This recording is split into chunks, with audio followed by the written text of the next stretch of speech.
Ayotzinapa no se olvidará. El pueblo pide justicia y tu renuncia ya. Te equivocaste del siglo, todo queda bien documentado.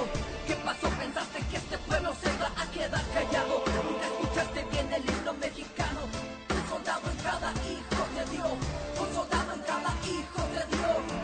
Un soldado en cada hijo de Dios. Te lo repetí 3 veces para que te quede bien grabado. Te quede bien grabado. Quisiste repetir lo que pasó en Tlatelolco. Yo te recuerdo lo que pasó allá en Guanajuato. Miguel Hidalgo, ¿te suena a algo? Queremos a nuestros 43 sanos y salvos. Nos faltan 43. Gobierno, escúchanos bien.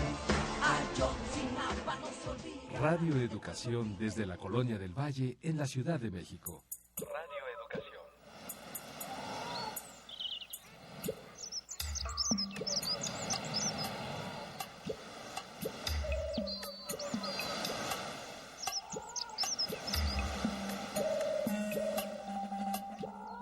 Todo lo que se ha dicho sobre las mujeres lo han dicho los hombres. Las mujeres en la historia no han hablado. Hay que hablar con ellas. Poulain de la Barre.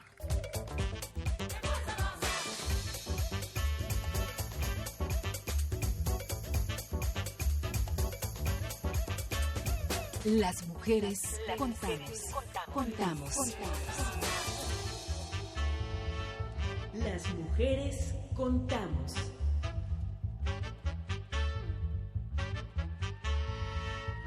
No solo somos un poco más de la mitad del mundo. Nuestra sociedad cuenta con nosotras para la transformación social. Sé parte de nuestro presente. Dialoguemos de la política, De lo público y de lo íntimo. con perspectiva de género.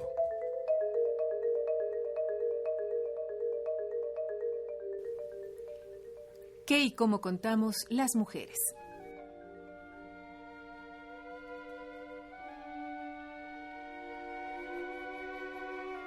En la mitología griega, ellas habitan fuentes, pozos, manantiales, arroyos y riachuelos. Son las náyades. En el mar están tanto las nereidas como las legendarias sirenas. Al zambullirnos en las secuencias del cine nacional, podemos encontrarlas ya sea como representación, como sueño o como referencia. En Algo flota sobre el agua, Sombra Verde, Axolotl, Más allá del deseo, Simbad el mareado y hasta en Pepe el toro existen referencias a estas criaturas marinas.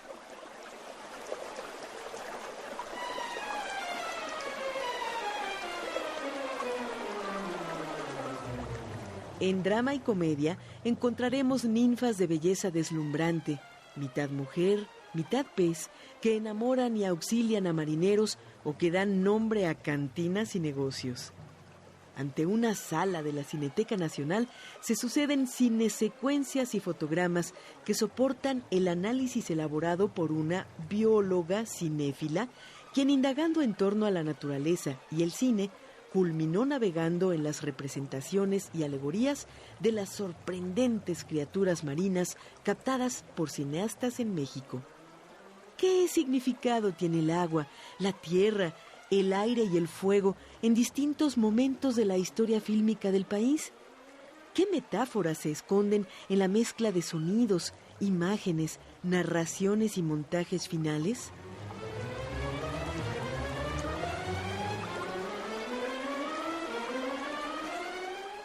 Desde la humedad de las profundidades marinas, esta noche las mujeres contamos historias de sirenas, nereidas, náyades y otras criaturas mitológicas que habitan las aguas del cine mexicano.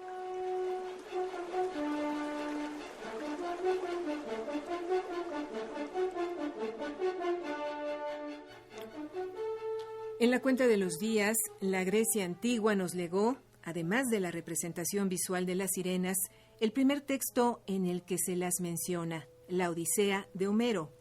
Para la Edad Media ya estaba arraigada su imagen como símbolo de tentación y de lujuria.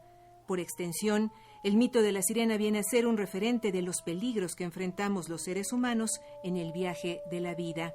En este programa conversaremos sobre la presencia en el cine mexicano de criaturas mitológicas de esencia femenina con nuestra invitada. Ella es... Hola, soy Rocío González de Arce. Estoy muy honrada de estar aquí con ustedes. Soy bióloga, pero además también me dedico al análisis cinematográfico. Bienvenida y gracias por estar con nosotros. Muchas gracias.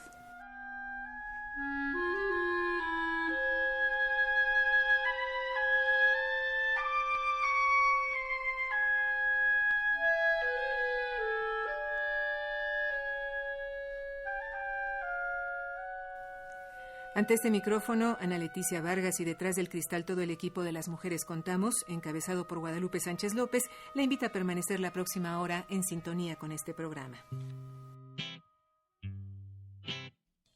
Radio Educación. Nuestros teléfonos 41 55 1060 y Lada sin costo 01800 080 1060. Radio Educación.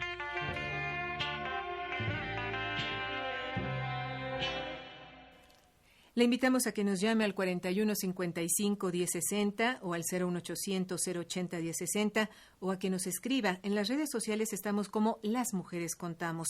Las mujeres somos las que atesoramos la palabra, las que guardamos las historias familiar, personal y social. Y de nuestro equipo de producción, Aide García y Eliud Hernández, les invitan a contar todas estas historias y a compartirlas con las y los escuchas de este programa. Nadie sabía que la sirena había venido del agua, y ella guardaba muy bien su secreto. Era muy feliz en la tierra. Los hombres la amaban inmediatamente que la conocían, hasta que notó que ese amor que provocaba era fatal, pues destrozaba a todos los que la querían. Entonces principió a odiar su propia belleza. Una vez, dos príncipes muy ricos se enamoraron de ella. Como siempre, sin quererlo, les trajo desgracia.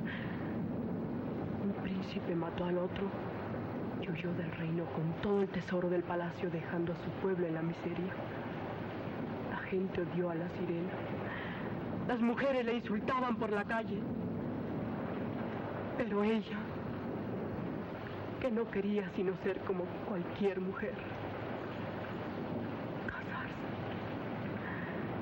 tener un hijo, comprendió que no podía ser feliz en la tierra. Y una noche volvió a las aguas de donde había venido. ¿Y cómo sabes todo eso si no lo estás leyendo? ¿Para qué, Toño? Si este cuento me lo sé de memoria. Pues ahí tienen ustedes la voz de Elsa Aguirre, quien nos introduce en el tema de esta noche, al que hemos titulado La presencia en el cine mexicano de criaturas mitológicas de esencia femenina, como las sirenas. Hoy conversamos con nuestra invitada Rocío González de Arce. Nos da de verdad mucho gusto, Rocío, que estés acá con nosotras en Las Mujeres Contamos. Y dinos, por favor, si para nuestra cinematografía son las mujeres sirenas figuras que desatan historias de pasión, de desgracia y de muerte. Sí, pues muchas gracias, Ana, por la invitación. Creo que este es un tema apasionante y, sin embargo, poco explorado. Claro. Se ha escrito mucho sobre sirenas, hay muchos trabajos. De hecho, la sirenología se encarga precisamente del estudio de las sirenas, de sus apariciones, pero se refiere más bien a su estudio en la literatura. Uh-huh. Y es poco lo que se ha trabajado sobre sirenas en sus apariciones en el cine, ¿no? Pero como podemos ver, o sea, si hacemos un poco de memoria, la verdad es que muy frecuentemente las sirenas nadan de la celulosa al celuloide, ¿no? Uh-huh. Entonces, es bien interesante la figura de las sirenas, es una de las figuras mitológicas que yo he encontrado en el cine mexicano, que es más recurrente, porque aparecen náyades, nereidas, y otras criaturas de las que vamos a hablar hoy, pero las sirenas son como la figura más constante, y precisamente por ello estudiarla nos permite entender cómo ha ido cambiando esta figura femenina a lo largo de la historia del cine mexicano. Tú hiciste una revisión, si mal no recuerdo, de 7 décadas del cine mexicano. Así es. Bueno, en realidad, les cuento un poquito cómo empezó todo. Uh-huh. Yo empecé haciendo un trabajo con una asociación civil que se llama Etnobiología para la Conservación. Ellos planteaban unir como las dos disciplinas, el análisis cinematográfico y cuestiones de etnobiología, en una publicación precisamente sobre el cine y la naturaleza. Entonces comencé a trabajar como los elementos, uh-huh. el fuego, el aire, la tierra y el agua en el cine mexicano, pero cuando estaba trabajando esta parte del agua, empecé a notar que alrededor del agua merodeaban o en el agua habitaban muchas criaturas, generalmente mujeres, que empezaban a tener dimensiones mitológicas, ¿no? Que se podían asociar a partir de elementos del lenguaje cinematográfico, del sonido, de la puesta en escena, del montaje, de la imagen, se podían empezar a configurar como sirenas, como náyades y otras criaturas, ¿no? Entonces fue como muy interesante este descubrimiento y en efecto ya en este momento empecé a trabajar con 18 películas en las que aparecían este tipo de figuras mitológicas. Entonces estaría muy bueno que pudiéramos platicar de esto, ¿no? De estas películas. En el caso de las sirenas, vamos a detenernos, si te parece un momento. Dinos para ti cuáles son como las películas más representativas que recuperan esta figura de la sirena, y también nos gustaría que nos ayudaras a explorar y ver cómo ha evolucionado esta figura. Si es la sirena, mujer fatal que destruye vidas, hombres, relaciones, digamos, consolidadas, o tenemos la sirena con otra simbología en algún momento en esta historia del cine mexicano. Sí, bueno, perfecto. Por supuesto que sí podemos hacer este recorrido. Bueno, si bien, como sabes, las sirenas en la tradición grecorromana son mujeres, bueno, son mitad mujer, mitad ave. Uh-huh. En el cine mexicano, la sirena ya aparece en este híbrido de esta figura clásica de la tradición grecorromana con la figura de la mujer pez de la tradición nórdica, ¿no? La ondina. Uh-huh. Entonces hay un momento en la historia en que estas dos figuras se fusionan, uh-huh. y entonces surge esta idea de la sirena que es mitad mujer, mitad pez, ¿no? Es muy interesante que en qué momento empieza a aparecer esta figura en el cine mexicano. Probablemente, al menos lo que tengo rastreado, la primera película donde se hace referencia a una sirena del cine mexicano es El ladrón. Es una película en la que es protagonista Elsa Aguirre, y es una película muy interesante, porque es de Julio Bracho de 1947, porque abiertamente se habla de que van a ir a pescar sirenas a Acapulco, ¿no? Uh-huh. Y todo el tiempo están jugando con esta idea de la sirena como un recurso para construir a la mujer fatal. La protagonista de esta película es una empleada de un banco muy ambiciosa que quiere volverse amante del director del banco para poder ascender socialmente, ¿no? Lo que es interesante es de dónde surge esta vinculación del cine entre la figura de la sirena y la mujer fatal, ¿no?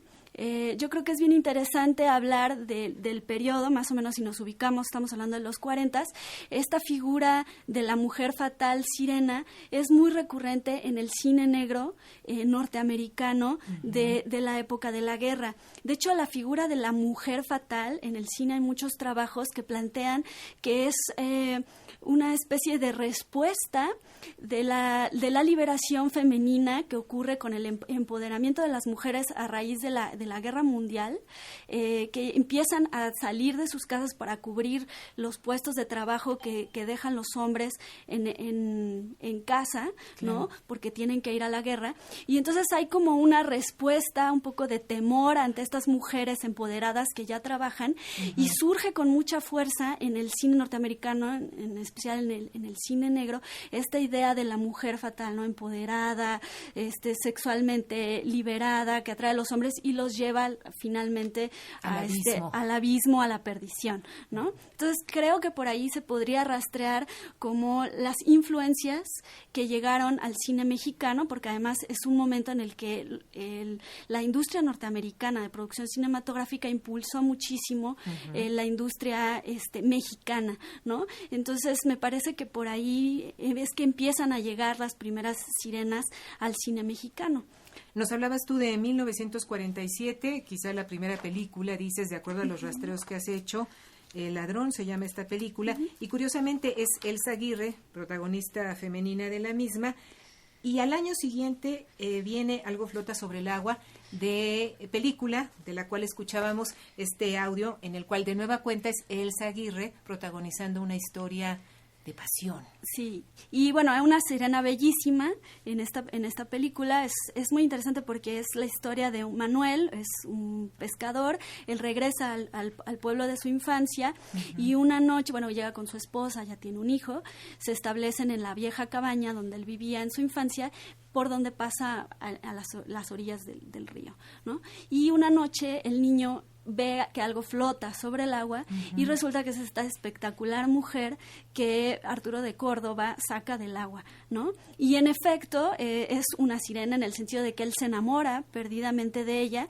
está incluso dispuesto a matar a su esposa, a dejar a su familia con tal de irse con ella, pero es aquí donde viene como la peculiaridad de las sirenas mexicanas, no son las femmes fatal que no tienen remordimientos, sino que es una, como lo oímos en el audio, es una femme fatal que lo que quiere es casarse, tener un hijo, ser normal, ¿no?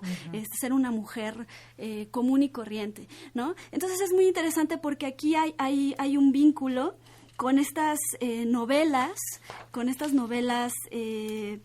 más bien románticas, como por ejemplo la Sirenita, en la que justo se plantea esto, ¿no? O sea, las sirenas en algún momento se convierten, y algunos autores plantean que esto ocurre durante la Edad Media, en un ejemplo de virtud, ¿no? Se vuelven como lecciones de moral, o sea, la religión durante la Edad Media, el cristianismo, retoma la figura no solo de la sirena, sino otras figuras mitológicas para dar lecciones de moral, ¿no? Entonces, para condenar el pecado, condenar una serie de cosas, es que se utiliza esta figura de la sirena, y es precisamente de esta manera que aparece en el cine mexicano. La sirena mexicana tiene esa característica, al final casi siempre se redime, ¿no? La sirena del ladrón se arrepiente de lo que quería hacer y regresa con el empleado pobre, que era como su novio. Entonces, o, por ejemplo, en Algo flota sobre el agua, ella decide quitarse la vida, ¿no? Se arroja al río del que él la salvó, para preservar esta estructura conservadora de la familia, ¿no? O sea, para evitar que se disuelva la familia. Entonces es muy interesante la figura de la sirena en el cine mexicano. Esto es en los años 40 y más adelante, ¿qué tenemos, Rocío, en torno a las sirenas y a esta evolución de la figura de la sirena en el cine? Bueno, es muy interesante cómo va cambiando, porque por ejemplo ya en El Gavilán Pollero, no sé si recuerden esta película con Pedro Infante y Badú, son un par de amigos que se dedican a la parranda todo el tiempo. Uno de ellos, José Inocencio, Pedro Infante, se dedicaba a timar a la gente con una compañera. Él finalmente la abandona en un pueblo, pero después en algún momento se la reencuentra y va a ser fatal el reencuentro con esta mujer. De hecho se la encuentra en un lugar con un nombre muy significativo, es un cabaret que se llama justamente La Sirena, ¿no? Entonces ella va a tratar de enfrentarlos a los dos, los enamora a ambos, enamora también al amigo, y en la secuencia final es muy interesante que los incita a que se maten a balazos, y lo que hacen los amigos es interesante porque voltean a verse. Esta sirena femme fatal ha perdido como este poder de seducción destructivo, deja de generar como miedo, y lo que hacen es muy interesante porque la toman y la avientan a una cuneta donde ahí pasa una especie como de riachuelo, es decir, le regresan al agua y hablan de que la van a bautizar para que para que así lo dicen, ¿no? En el diálogo, te vamos a bautizar para que aprendas, ¿no? Uh-huh. Entonces es muy interesante esta relación otra vez de lo que hablábamos de toda esta moral cristiana, ¿no? Permeada en el cine mexicano y con esta vinculación con la sirena, y el final de esta película y cómo las sirenas poco a poco dejan de inspirar como ese temor, ¿no? Ellos finalmente siguen siendo amigos, se van muy contentos, y entonces es muy interesante el giro que toma la figura de la sirena en esta película de El Gavilán Pollero. Rocío, pero al escucharte nos queda la impresión de que además digamos, esta presencia que tienen las sirenas, por lo menos en las películas que nos has comentado, también nos deja ver que las malas mujeres, aquellas mujeres que no trabajan o no se mueven desde la virtud, desde los cánones establecidos, desde los estereotipos de género, tienen que terminar siendo castigadas de alguna manera y ser expulsadas del paraíso. Sí, tienen que redimirse a través de la muerte, del arrepentimiento, ¿no? Una serie de cosas que en efecto plantean esto que tú que estás diciendo, ¿no? Sí. Y bueno, lo interesante es que durante algún tiempo después de esto empieza a aparecer la figura de la sirena ya, por ejemplo, en Simbad el Mareado, muy recurrentemente en las películas de Tintán.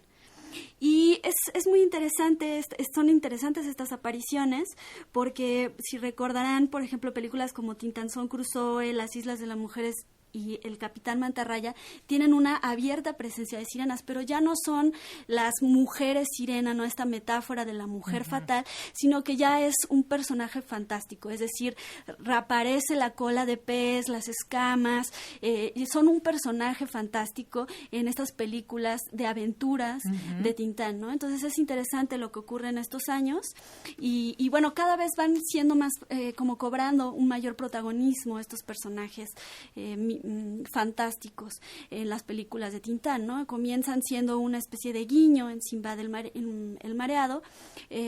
Después hay un número musical que es muy interesante porque es la primera vez que nos sumergimos a las profundidades, al reino de las sirenas, en una secuencia musical muy interesante de la Isla de las Mujeres, donde Tintán baila con muchísimas sirenas. Y después cada vez van teniendo más importancia incluso en la manera en la que se resuelve narrativamente la película, ¿no? Es muy interesante lo que ocurre. Estas películas son más o menos van del 50 al 73 aproximadamente. O sea, ¿no? Ya nos estamos acercando a la época actual. ¿Qué pasa después de los 70 o en los 70 y hasta la actualidad con las sirenas? Bueno, lo que yo he detectado a través de este trabajo, aunque hay otras apariciones que es importante mencionar, y sobre todo investigar más a profundidad, es que las sirenas comienzan a aparecer de forma más intangible, es decir, aparecen como dibujos, aparecen como simple canto, ¿no? Y hay algunas cosas interesantes como algunos cortometrajes, por ejemplo, uno del 2006 que se llama Sirenas de Fondo, hay otro cortometraje que se llama La Memoria de las Sirenas del CCC, el director es Maishiro, y hay incluso un documental que cuenta, es un documental del CUEC de Delia Luna Cutier, que cuenta las leyendas que se tejen alrededor de esta figura en los canales de Xochimilco. Ese corto se llama Tierra de Brujas, Mar de Sirenas, ¿no? Entonces sus apariciones son en metrajes cortos y de esta forma como más intangibles, ¿no? Aparecen como sueños, como simple canto. Entonces sería interesante empezar a analizar el por qué ocurre esto, ¿no? Tienes una publicación que se llama Cine Naturaleza, un punto de vista etnobiológico, imágenes de fuego, aire, tierra y agua en la pantalla, donde analizas efectivamente qué significa cada uno de estos elementos en el cine mexicano. Ya que estamos hablando de personajes como las sirenas que vienen del agua, que se mueven en el agua, ¿cuáles son, digamos, tus reflexiones en torno al papel del agua en el cine mexicano? Bueno, mira, es bien interesante porque tiene múltiples significaciones el agua, ¿no? Hay como, a partir de muchas secuencias, se puede llegar a encontrar al menos 4 o 5 significaciones importantes. Por ejemplo, el principio de vida, ¿no? Es origen de la vida, pero al mismo tiempo es también muerte, ¿no? Entonces, por ejemplo, un ejemplo muy bueno de origen de la vida, el agua como origen de la vida, lo encontramos en Sombra Verde, ¿no? Una secuencia muy interesante donde Yaska, la protagonista, incluso está amasando unas figurillas de barro, ¿no? Cuando un hombre que llega donde ella vive se está bañando y ella le está diciendo que está enamorada de él, y finalmente le muestra las figurillas y le dice, esta soy yo, este eres tú, y une las figurillas. Entonces ahí están a la mitad del lago los dos cubiertos, el cuerpo hasta la mitad del agua del lago, y es muy interesante porque justamente remite a un mito de la creación, y interesantemente no tanto de Adán y Eva, porque Eva fue creada de una costilla, ¿no?, de Adán, sino más bien a esta otra tradición, más bien de Adán y Lilith, ¿no? Lilith, la primera esposa de Adán, que siendo hecha del mismo material que él, se reconoce como su igual, y entonces hay una confrontación con Adán y ella es condenada a vivir en las profundidades de las aguas, ¿no? Entonces es muy interesante cómo aparece esto en esta película Sombra Verde de Gabaldón, una obra maestra del cine mexicano, ¿no? Pero por otro lado, esta otra significación de muerte lo podemos encontrar, por ejemplo, en la secuencia inicial de La Dama del Alba, donde a través de la puesta en escena se hace y bueno, del sonido y de la imagen, se hace una asimilación entre una cascada como esta metáfora de la vida, ¿no? La vida que se despeña inevitablemente y que finaliza en la muerte, cómo se asimila este personaje hasta convertirlo, generar esta idea de una alegoría de la muerte. En efecto, el personaje femenino, la Dama del Alba, es una alegoría de la muerte, ¿no? Bueno, esa es como una significación del agua, pero bueno, esta idea también de que limpia, ¿no? Esta idea del bautizo, esta idea de que permite purificar, ¿no? Que está, por ejemplo, presente en La Tercera Palabra, una película con Marga López y Pedro Infante, donde ella es una chica de ciudad que va a educar a esta especie como de hombre que ha crecido siempre lejos de la ciudad y de todas las malas influencias que eso puede significar, y en algún momento él le dice que se bañe con ella en el lago, y ella se da cuenta en ese momento de la película que en realidad la inmoralidad está como en ella, ¿no? Y entonces ella decide bañarse desnuda con él en este gran lago, y funciona el agua en esa secuencia como símbolo de cómo ella se despoja de todos los prejuicios morales, ¿no? Pero esto mismo ocurre en muchísimas otras películas, ¿no? Pienso en Un extraño en la escalera, ¿no? Cuando ella se arrepiente junto con Arturo de Córdoba, Silvia Pinal y Arturo de Córdoba, se arrepienten de cometer un crimen, ella empieza a llorar y de forma analógica en la ventana comienza a llover, ¿no? Y después salen, se mojan en la lluvia, y una vez que han sido limpiados, llegan a una iglesia, obviamente, a casarse, ¿no? Entonces, es muy interesante esa película, es un film noir, ¿no? Que finalmente deviene en un melodrama, ¿no? Lo que Julia Tuñón llama un melonoir.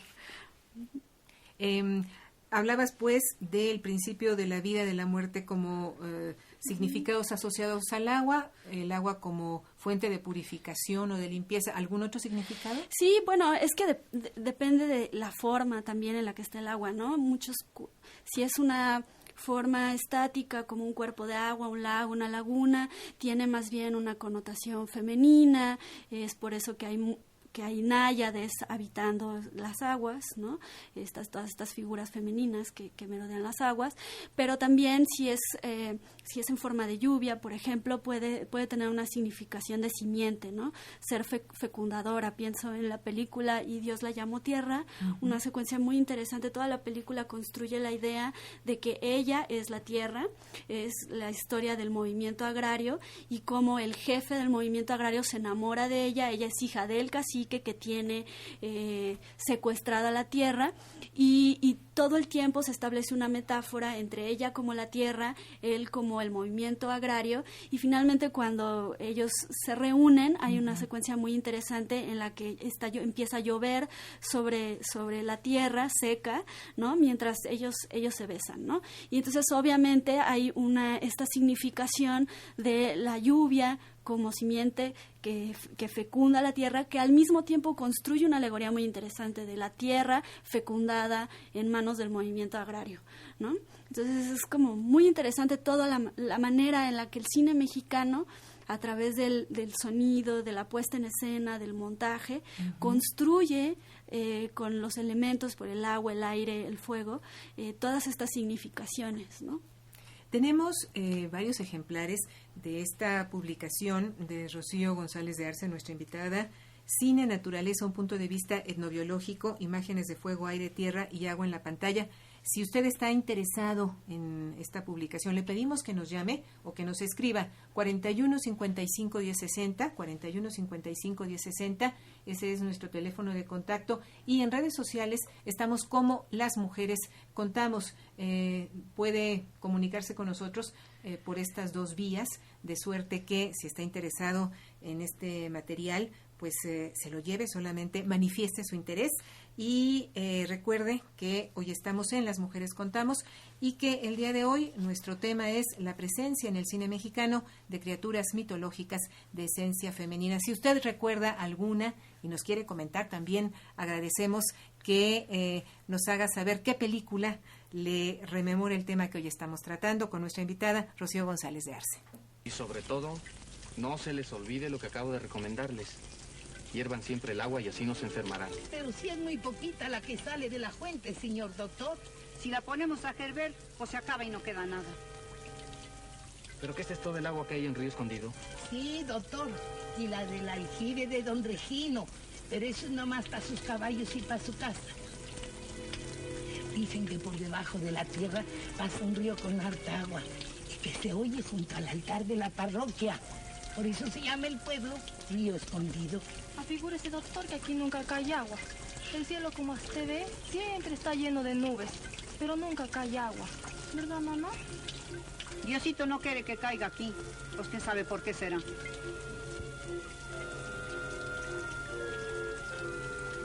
Pues de todos modos es preferible que el agua sea poca a que esté contaminada. El agua tiene unos animalitos muy chiquitos que no se ven a simple vista y que se llaman microbios. Cuando uno se toma el agua y se traga estos animalitos, crecen dentro de uno, se vuelven unas fieras, se comen el estómago, las tripas, todo. Por eso es preferible hervir el agua y acabar con ellos, porque de lo contrario ellos nos matan a nosotros.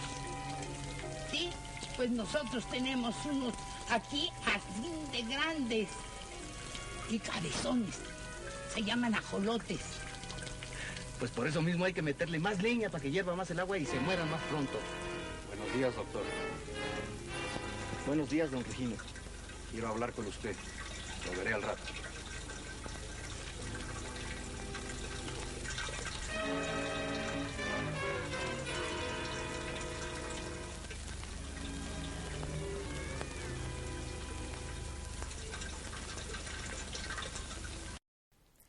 Pues estábamos escuchando un audio, un fragmento de la película Río Escondido de Emilio el Indio Fernández, una película del año de 1947, protagonizada por María Félix y Domingo Soler, a propósito del tema que hoy abordamos en este programa y que tiene que ver con la presencia en el cine mexicano de figuras femeninas de esencia mitológica.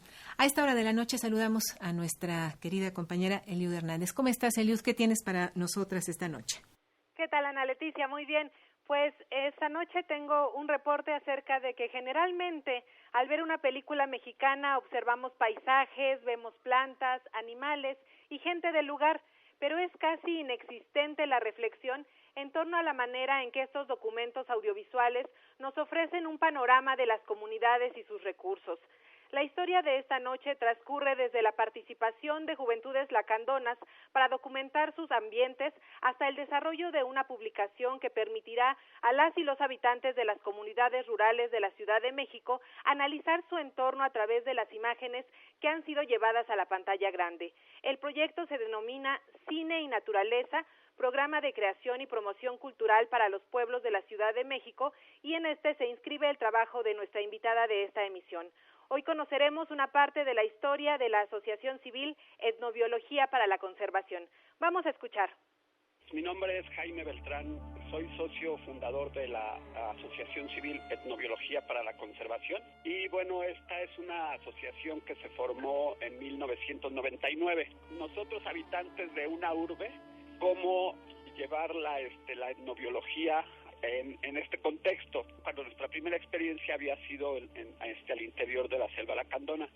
Entonces decidimos ir a trabajar a Milpalta y igual hacer este mismo modelo de capacitar a los jóvenes de Milpalta para que empezaran a hacer entrevistas a los adultos de su comunidad que trabajaban en el campo, la milpa, y pues nos vamos dando cuenta que hay una gran actividad en el Distrito Federal, es decir, el Distrito Federal no nada más es esta urbe, y bueno, de ahí surge empezar a hacer un trabajo con esta multidisciplinaridad, interdisciplinariedad que caracterizaba un poco a cómo se formó la asociación. Han pasado varios años y de pronto, sabes, a partir de ver una película como María Candelaria, de pronto yo tengo una formación en los medios audiovisuales, pero digo, bueno, Diana, por ejemplo, que es etnobotánica, ¿cómo vería María Candelaria con todo este contexto que hay de las chinampas, de ver a los personajes que van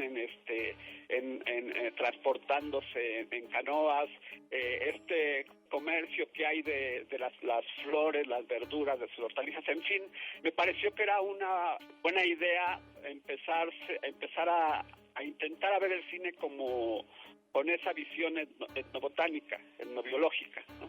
Esta relación que tenemos las comunidades, las personas con nuestro entorno. Ha sido un poco complicado porque digamos que la gente que sabe de etnobotánica no precisamente tienen los elementos para hacer un análisis. Entonces aquí estamos haciendo un trabajo de interdisciplinario.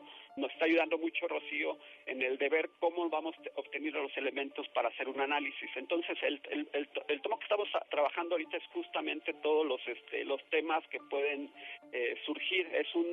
Va a ser una publicación, digamos, introductoria. Se está trabajando sobre los temas que pudieran ser, que son propios de la etnobiología, los usos de plantas, por ejemplo, cómo se ha visto la comunidad en el cine, la fauna, en fin. La idea es acercarnos a los cineclubs y que esto sea una forma que ellos tengan películas y estos ejemplares sean como un instrumento, una herramienta para que ellos puedan generar reflexiones y hacer un cine debate. Tenemos una página, es www.etnobiologiaparalaconservacion.org.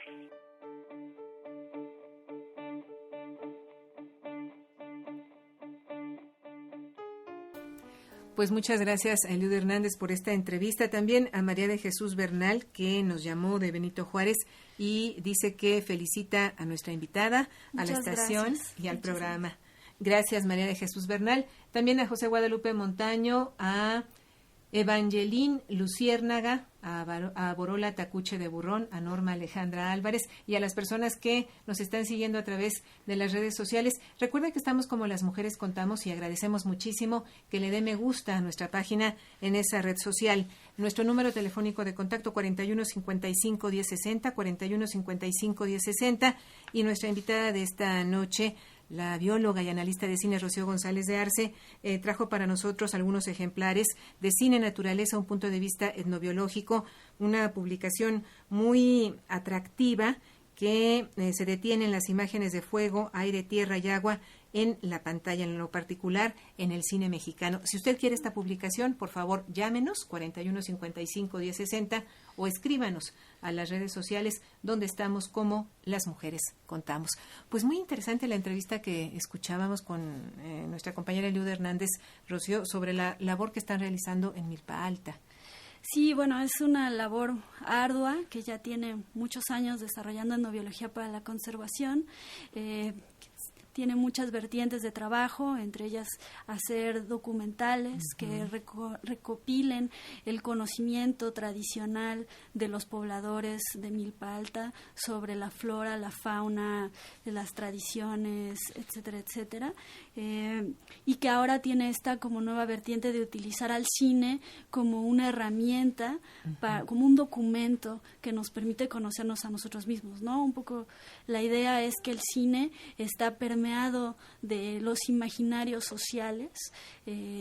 Hay una relación en el cine mexicano, lo que vemos es una relación simbólica con la naturaleza. La naturaleza funciona como metáfora, como alegorías de lo que hemos estado hablando, y conocer, estudiar al cine nos permite entendernos a nosotros mismos, lo que pensamos, por qué lo pensamos, cómo nos relacionamos con el medio ambiente, ¿no? Entonces creo que por eso es muy importante y es muy interesante que esta asociación civil esté impulsando este trabajo, porque generalmente no hay un diálogo entre disciplinas, ¿no? Los biólogos trabajan por un lado, los que estudian cine trabajan por otro.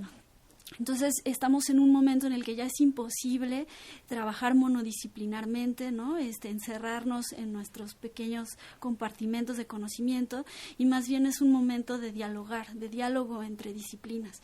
Y me parece que lo que están haciendo en realidad es muy novedoso, es innovador el que apoyen este tipo de publicaciones que permiten acercarse a este conocimiento de la naturaleza, del medio, a través de una herramienta como el cine, ¿no? Nos escribe Nayeli Sánchez y dice: me interesa el libro, pero me cuesta mucho ir de Cuernavaca hasta Radio Educación. ¿Dónde lo puedo conseguir si no? Por el momento estábamos pensando más bien en distribuirlo en los cineclubes, pero con muchísimo gusto, si nos deja los datos, yo veo la manera de que le hagamos llegar de alguna forma el material, ¿no? Porque lo importante es que se difunda el trabajo, ¿no? Es decir, siempre hay este problema de que lo que se genera muchas veces académicamente difícilmente llega a otras instancias, ¿no? A la gente que es la que ve cine, es difícil que le lleguen los resultados de una investigación como esta. Entonces, para nosotros el que la gente pueda acceder a ello es fabuloso. Entonces, si nos deja su información, con mucho gusto vemos cómo... o les puedo dejar también mi correo electrónico. Si eres tan amable. Se pueden comunicar, es Chio, de Rocío, Chio Glez, Glez, arroba, no es cierto, perdón, Chio Glez Arce, que es mi otro apellido, ARCE, C de casa, @hotmail.com. Chio Glez Arce, @hotmail.com.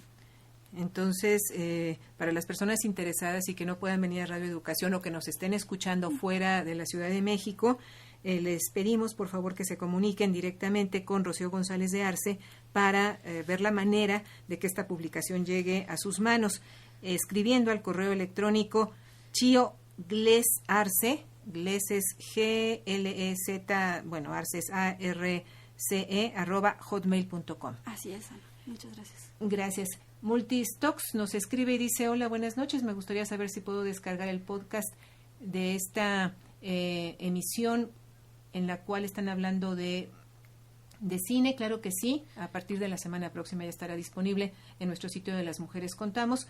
Y de igual manera nos dice: estoy interesado en un ejemplar de Rocío González de Arce.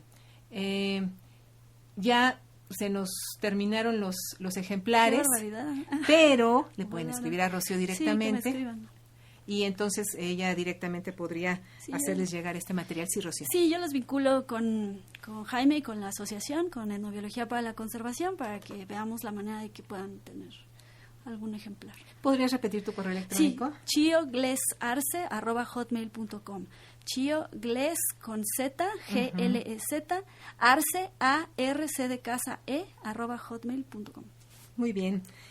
Rocío, ¿Qué pasa con los seres mitológicos masculinos en el cine mexicano, como los tritones, por ejemplo? Sí, bueno, esta pregunta es muy interesante porque si bien casi todas las apariciones alrededor del agua tienen que ver con mujeres, hay un caso muy interesante del que me gustaría hablar y justo es el audio que escuchábamos hace un momento. De Río Escondido. De Río Escondido. Cuando yo analicé esta secuencia, lo que me llamaba mucho la atención era la manera en la que este médico que le está explicándole a la gente de la comunidad reunidos alrededor de la única fuente del pueblo donde sale un poco de agua, porque hay un río pero pasa por debajo del agua, por eso el pueblo se llama Río Escondido. Este médico que ha llegado desde la capital junto con la maestra a llevar salud y educación respectivamente, les está explicando lo que deben hacer para hervir el agua, y me llamaba mucho la atención que les hablaba de estos microbios pequeñitos que entraban al cuerpo y devoraban todo por dentro, y cómo en el diálogo de repente se hacía una relación entre estos microbios perjudiciales y la figura del ajolote, ¿no? Hay una mujer que le dice, sí, aquí tenemos unos microbios, así como usted dice, son cabezones, grandotes, feos, ¿no? Y se llaman ajolotes. Y hay un momento justo después de que el médico le dice, sí, precisamente por eso hay que ponerle más leña al agua para que se mueran, porque son terribles y hay que eliminarlos. La música cambia y hay un corte que nos muestra al cacique del pueblo. Entonces es muy interesante cómo se vincula la figura de los microbios perjudiciales que viven en el agua con el ajolote primero, y después a través de algunos recursos del lenguaje cinematográfico, es el sonido y el montaje, con esta figura del cacique del pueblo, que es el que tiene acaparada el agua y que impide que se abra la escuela, ¿no? Que tiene secuestrada a la maestra anterior, etcétera, etcétera, etcétera, ¿no? Entonces yo me puse a investigar sobre esta figura del ajolote porque me parecía raro, ¿no? O sea, no son microorganismos pequeñitos, o sea, ¿por qué hacer esta vinculación y luego con este personaje? Y muy interesantemente me encontré un texto, comencé a leerlo, que hablaba sobre la figura del ajolote en la mitología prehispánica. Lo que me sorprendió después fue leer quién era la autora del libro. La autora es la antropóloga Adela Fernández. Si le suena, es la hija del director de esta película, ¿no? Ella tiene un libro que se llama Dioses prehispánicos de México, mitos y deidades del panteón náhuatl, y me parece muy interesante, si me permites, leerles lo que dice esta autora sobre el ajolote, ¿no? Dice: cuando los dioses Nanahuatzin y Tecusistecatl se convirtieron en el sol y la luna respectivamente, esto es el mito del quinto sol, quedaron estáticos en el firmamento, por lo que los dioses decidieron sacrificarse muriendo para hacerlos moverse con su resurrección. Entonces, uno a uno, el viento dio muerte a los dioses, pero cuando le tocó el turno a Xolotl, él huyó, se escondió entre los maizales y se convirtió en pie de maíz que tiene 2 cañas. Ahí lo encontraron, por lo que huyó de nuevo y se escondió entre los magueyes y se convirtió en maguey que tiene 2 cuerpos y que hoy llaman Mexolotl. Pero fue también descubierto, por lo que se metió en el agua y se hizo pez, ese que hoy se llama axolotl, ajolote, y de ahí lo tomaron y lo mataron. Entonces es muy interesante porque para esta autora, Xolotl representa al que es incapaz de hacer autosacrificio, que tiene culto al ego, que es dual, que es artificioso, ingobernable, ¿no? Es símbolo de las pasiones indómitas. Y es muy interesante, si ustedes ven esta película, esas son justo las características de este cacique del pueblo, ¿no? De don Regino. Entonces, lo que yo planteo es que la película, en realidad, lo que avisa es que este ajolote, que es el que habita las aguas de Río Escondido, de forma metafórica que las acapara, tiene que morir. Y es una especie de alegoría del triunfo de las políticas alemanistas, porque recordemos que en la película el propio presidente alemán le habla a Rosaura en Palacio Nacional y a los médicos, los manda a los lugares más apartados del país. Entonces, es una especie de alegoría del triunfo de las políticas alemanistas de educación y salud sobre las fuerzas indómitas y retrógradas que evitaban el avance del país, ¿no? Una suerte como de revisión del mito del quinto sol, es decir, para que el país avance, axolotl, cacique del pueblo, debe de morir, ¿no? Entonces es muy interesante porque es esta figura mitológica asociada a las aguas, pero masculina y más bien prehispánica, ¿no? Que aparece en esta película de forma muy interesante, me parece. Nos escribe de nueva cuenta Multistocks, felicitaciones por el programa. También tenemos que nos escribe Mayra Janet Jaime y dice, por favor, un saludo y un abrazo a Rocío. Yavi Muñiz, muy buenas noches, escuchando el excelente programa. Están regalando una edición de historia de mujeres narrando su historia de manera escrita. Ojalá pudiera obtener esa publicación. Es más bien una publicación sobre el cine mexicano y el análisis de las imágenes de fuego, aire, tierra y agua en la pantalla. De momento ya no tenemos ejemplares, Yavi, pero Rocío González de Arza, nuestra invitada, amablemente ofreció que si se ponen en contacto con ella, ella puede hacer el enlace para que ustedes tengan esta publicación. De nueva cuenta tu correo, Rocío, sí, por favor. chioglesarce@hotmail.com, Chio de Rocío, Gles, abreviación de González, Glez, Arce, ARC de casa, @hotmail.com. También gracias a José Guadalupe Montayo, quien nos escribe y nos pone felicitaciones y como siempre nos escucha semana tras semana, y agradecemos mucho, Pepe, que estés con nosotras pues cada martes escuchando este programa. Rocío, además de las sirenas, ¿qué otros personajes mitológicos de esencia femenina encontraste en nuestra cinematografía? Pues en realidad las sirenas se mezclan con otras criaturas. De repente es difícil separar a las nereidas de las náyades. Pareciera que en algunos momentos se combinan todas. Lo que lo hace más interesante, claro está. Quisiera, antes de hablar, por ejemplo, de náyades y de que son los seres que habitan los ríos, por ejemplo, y de las nereidas, que son las nietas de océano, es decir, las olas del mar, ¿no? Son estas ninfas del mar que representan las olas. Me gustaría hablar de una película que se me quedó pendiente, que es como la última aparición que yo detecto de las sirenas, que es Viaje Redondo de Gerardo Tort, una película del 2009, y me parece que en esa película la sirena da un giro muy interesante. Hay una secuencia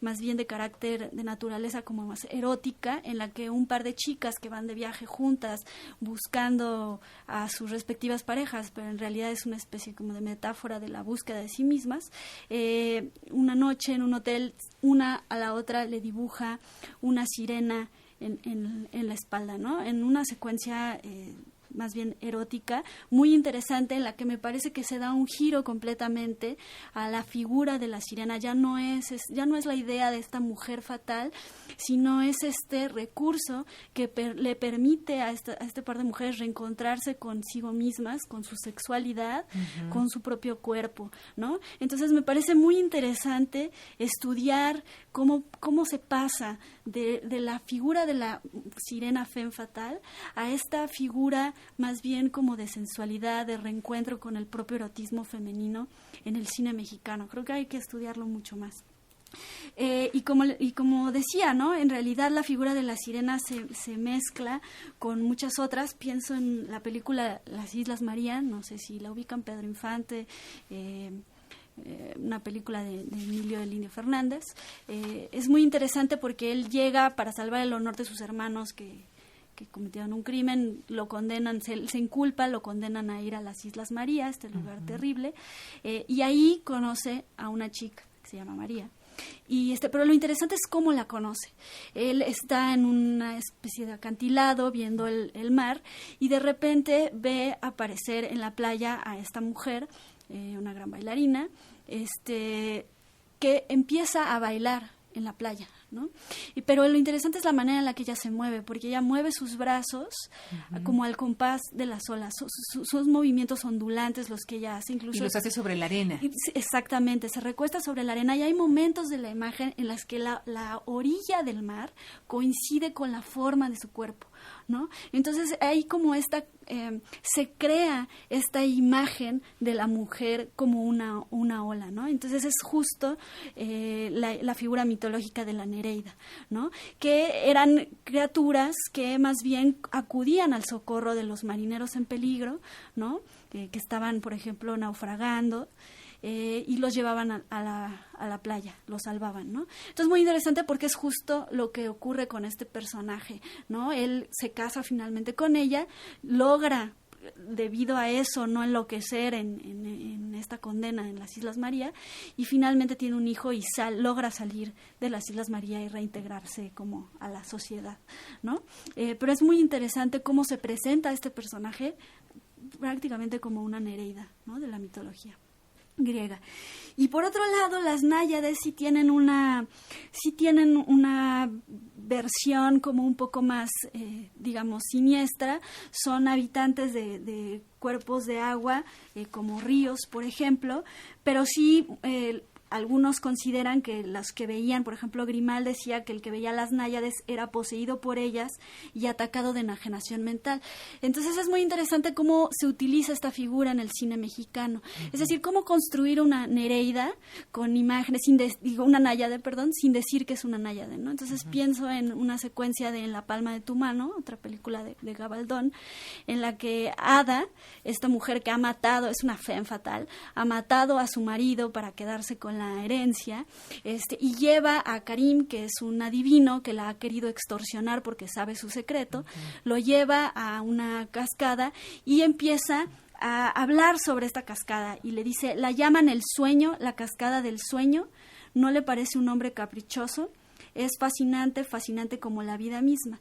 Y entonces empiezan en un juego con este diálogo en el que siempre detrás de ella, o sea, es decir, utilizando la profundidad de campo de la imagen, empieza a vincularse esta idea de que ella es como la cascada, porque en algún momento ella le dice, es curioso, esta cascada también debe una vida. Y entonces empieza a contar la historia de que la cascada debe una vida y lo que está haciendo es realmente hablar de sí misma, ¿no? Ella es, como le dice Karim, una secreta cascada de la muerte, ¿no? Entonces es esta idea de la mujer que en realidad es el espíritu que habita un cuerpo de agua, ¿no? Es una náyade. Y en efecto él va a enloquecer por ella y va a despeñarse por esa cascada secreta de la muerte hasta el crimen, ¿no? Y va a ser atrapado, además, ¿no? Entonces es muy interesante cómo se construye esta figura. Una secuencia donde conviven Arturo de Córdoba y Leticia Palma. Así es. Ismael Salas felicita a la invitada, dice que tiene un punto de vista maravilloso y aunque hemos visto muchas veces los programas o las películas en la televisión, el programa de hoy me hace ver aspectos que nunca había notado. Esa es la idea justamente. Sí, justo. Gracias. Hilda Montero, saludos a todos los que hacen posible este programa. Muchos saludos, Hilda.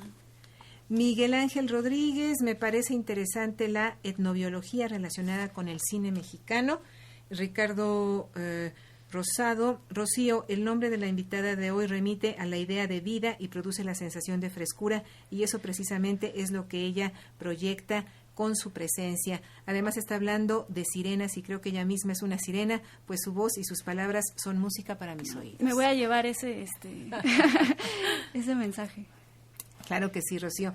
Y en cuanto a las personas que se llevan el libro que tú amablemente trajiste para el auditorio, son Sergio Enrique Frías, Guillermo Hernández, Noé Daniel Zúñiga, también Patricia Torres Santillán, Gloria Ito, Ezequiel Castillo Martínez, Jesús Ortega Río y Yolanda Ledesma Camargo.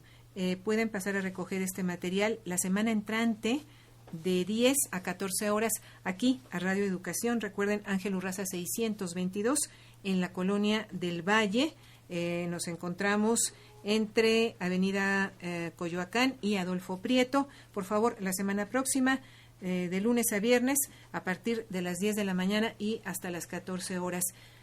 También tenemos que nos escribe Iván Rodríguez y dice: el programa es interesante, aunque extraño por eso a las sirenas y tritones. Me agrada por la visión que plantean respecto a las mujeres en el cine y también como realizadoras. Creo que producciones como esta nos quedan a deber y que ojalá lo tomen en cuenta. ¿Cuál ha sido el impacto de iconos femeninos en nuestra sociedad? Un claro ejemplo es el de Lola la Trailera, Rosa Gloria Chagoyán, por solo mencionar una de muchas. Pues hay muchos aspectos que podríamos manejar del cine mexicano, Rocío. Sí, en realidad es inagotable, afortunadamente, para nosotros, pero bueno, de un poco de lo que comentan, en efecto, creo que estos trabajos justo lo que buscan es cambiar nuestra mirada sobre el cine, empezar a verlo de otra manera. Claro. Estamos como, lo hemos visto tanto, que a veces pasamos como por alto muchas de las cosas que están ahí, entonces hay que detenernos en el cine mexicano, estudiarlo y aprender a verlo con otros ojos, ¿no?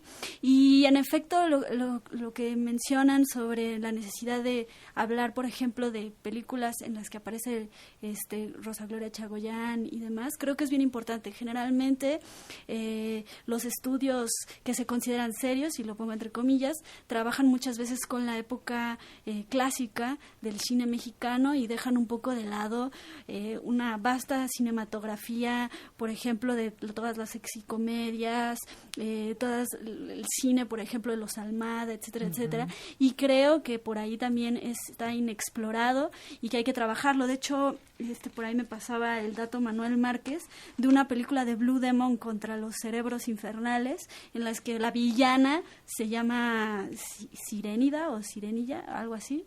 Entonces hay que investigar, trabajar ese cine, ¿no? Es decir, muchas veces es dejado de lado por los estudios sobre cine mexicano, pero creo que hay mucho que se puede hacer y debe de haber muchas sirenas por ahí en el cine de los 70s y los 80s. Entonces, si saben de alguna, pues avísenme porque las ando pescando. Muy bien. Daniel Willy Puma, muy interesante encontrar los elementos de la naturaleza inmersos en el cine mexicano, el significado que se le da y que pocos podemos analizar. Y con esto pues nos despedimos. Muchísimas gracias, Rocío González de Arce. Por favor, recuérdanos ya para finalizar tu correo electrónico. Muchas gracias, Ana. Sí, es chioglesarce@hotmail.com, Gles, G-L-E-Z, Arce, A-R-C-E, @hotmail.com. Ha sido un gusto tenerte con nosotros. Ay, muchísimas gracias, estoy honrada. Gracias. ¡Yay! ¡Familia! Danzón dedicado a Pepe el Toro y Pulsa Dama que lo acompaña. ¡Nereida! Véngase, tenemos que abrir el baile.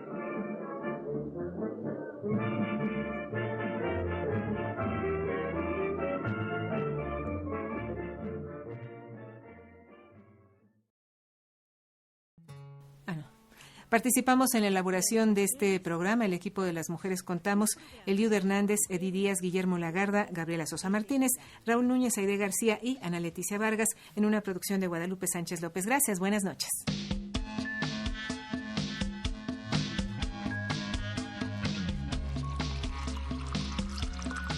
Las mujeres tenemos historia.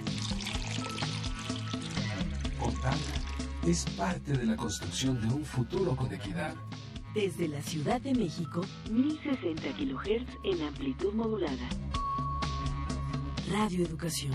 Las mujeres contamos.